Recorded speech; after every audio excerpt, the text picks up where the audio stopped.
Yo les gars, c'est JKFC, on se retrouve pour une nouvelle vidéo, le deuxième épisode de World Cup Africa. Aujourd'hui, un épisode sur la Tunisie.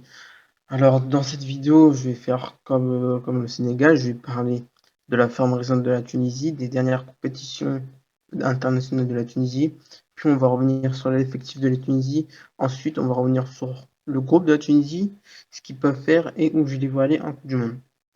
Alors, tout d'abord, déjà, la forme récente de la Tunisie. La Tunisie, c'est une équipe, déjà, c'est l'équipe la plus cotée en Afrique pour moi, parce que quand on voit l'effectif, alors je vais parler d'effectif après, mais on se dit pas que c'est une équipe qui va aller loin, même dans cette Coupe du Monde. On va dire que la Tunisie, leur effectif, c'est assez faible. Alors que même si l'équipe de la Tunisie, c'est pas le plus gros effectif en Afrique, c'est une équipe déjà qui est très régulière, qui a un très bon collectivement, qui est très bon, qui est très régulier en Coupe d'Afrique. Déjà, dernière Coupe d'Afrique, ça va en quart de finale, ça gagne contre le Nigeria, qui était en huitième de finale, quasiment l'un des favoris pour gagner cette compétition. Ça arrive à les battre. Dernière Coupe d'Afrique en 2019, ça va en demi-finale. Alors oui, ça gagne contre Madagascar au tir au but, ça gagne à l'arrache. Ça se qualifie à l'arrache, 3 matchs nuls. Mais ça prouve l'efficacité de la Tunisie. Et même en Coupe du Monde en 2018, alors oui, il y a le 5-2 de la Belgique, mais ça a tenu quand même dans les dernières minutes contre l'Angleterre, ça gagne contre le Panama, ça a quand même réussi à avoir les 3 points. Donc cette équipe de Tunisie n'est pas à prendre à la légère, surtout sur cette trame récente. Ça a gagné contre le Mali pour se qualifier en Coupe du Monde. Sur le match, la Tunisie, ils ont été très efficaces. Défensivement, ça a été très, très bien organisé.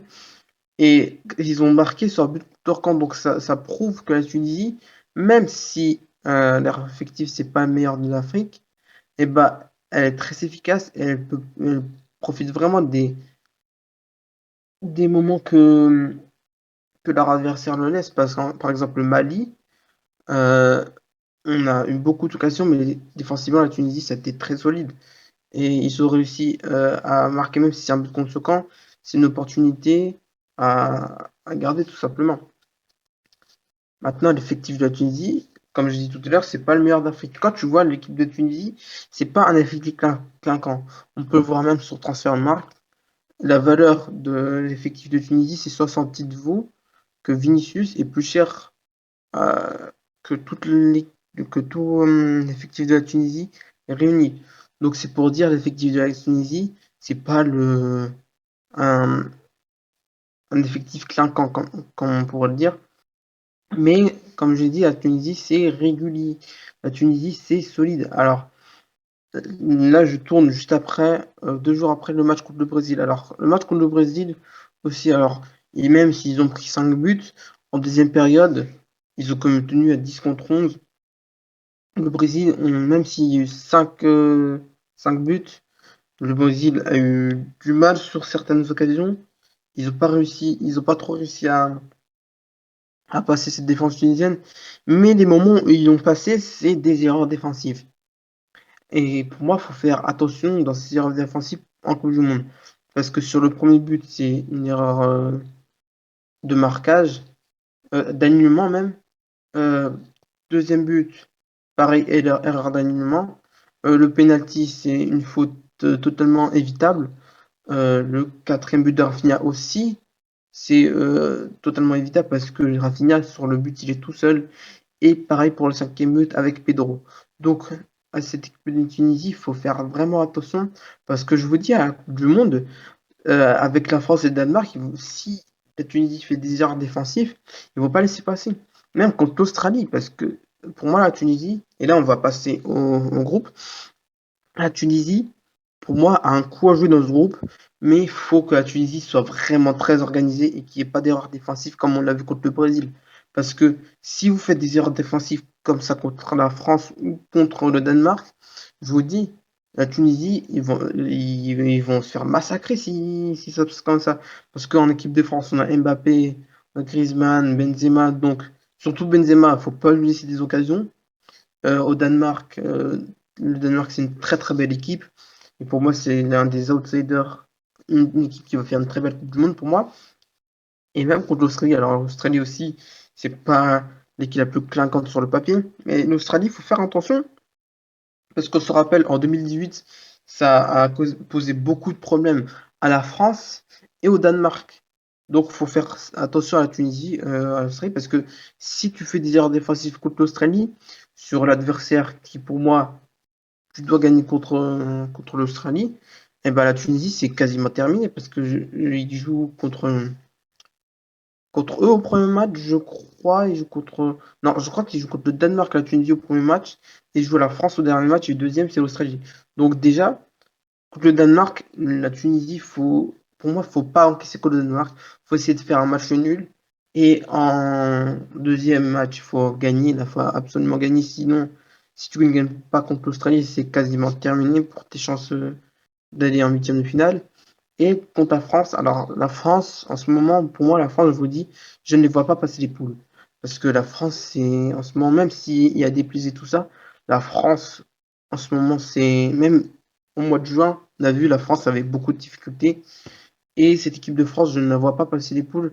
Et pour moi, la Tunisie, s'ils arrivent à être organisés, à pas faire d'erreurs défensives comme contre le Brésil, pour moi, la Tunisie a vraiment un gros coup à jouer contre la France. Surtout que si la France, contre le Danemark et l'Australie, ils font de la merde, ils auront la pression contre la Tunisie et la Tunisie. Je pense que cette pression-là qu'aura la France, ça va leur causer leur perte. Et pour la Tunisie, il faut vraiment qu'ils profitent de ça et qu'ils jouent vraiment en compte parce que si la France, en troisième match, ils doivent absolument gagner, et ben la Tunisie, ils vont sûrement jouer en bloc bas et jouer en contre. Et on sait que très bien que les Tunisiens sont très bons en contre. Après, moi, je préfère la Tunisie quand ils jouent avec un bloc bas et qu'ils jouent en contre que quand ils jouent offensivement. Pourquoi? Parce que on va prendre l'exemple du dernier match en Coupe d'Afrique contre le Burkina Faso et du match contre le Nigeria. Le match contre le Nigeria, la Tunisie a été très très bonne défensivement.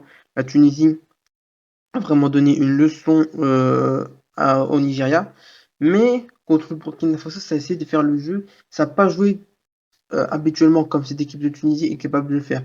Alors ça peut faire ça peut jouer bien la Tunisie par moment, comme contre le 4-0 contre la Mauritanie à la dernière Coupe d'Afrique. Mais c'est quand ils essaient de jouer défensivement, c'est un peu plus fébrile. Et c'est comme ça qu'ils se prennent des buts bêtes et des erreurs défensives. Après moi, la Tunisie, sincèrement, pour cette Coupe du Monde, ils ont vraiment un coup à jouer pour cette Coupe du Monde. Parce que la France, déjà leur groupe, c'est au-dessus de l'Australie pour la Tunisie. Et la France, c'est en difficulté, beaucoup en difficulté en ce moment. Donc, la Tunisie, pour moi, ça va aller en huitième de finale. Alors, je ne les vois pas passer les huitièmes. Pour moi, ils iront en huitième, mais je ne les vois pas passer les huitièmes parce que s'ils sortent des poules, ça affrontera l'Argentine, pour moi, qui deviendra premier de son groupe. Donc, je pense que la Tunisie, je ne les vois pas gagner contre l'Argentine, mais je les vois aller en huitième parce que la France, je ne les sens pas. Et je trouve que la Tunisie, c'est au-dessus de l'Australie. En tout cas, les gars, c'était JKFC, une vidéo sur la Tunisie. Je les vois aller en huitième de finale, comme je l'ai dit. J'espère que cette vidéo vous a plu. N'hésitez pas à mettre un like, à partager la vidéo. Et on se retrouve la semaine prochaine pour parler de l'équipe du Maroc. J'ai des choses à dire sur le Maroc. En tout cas, c'était JKFC. À plus les gens.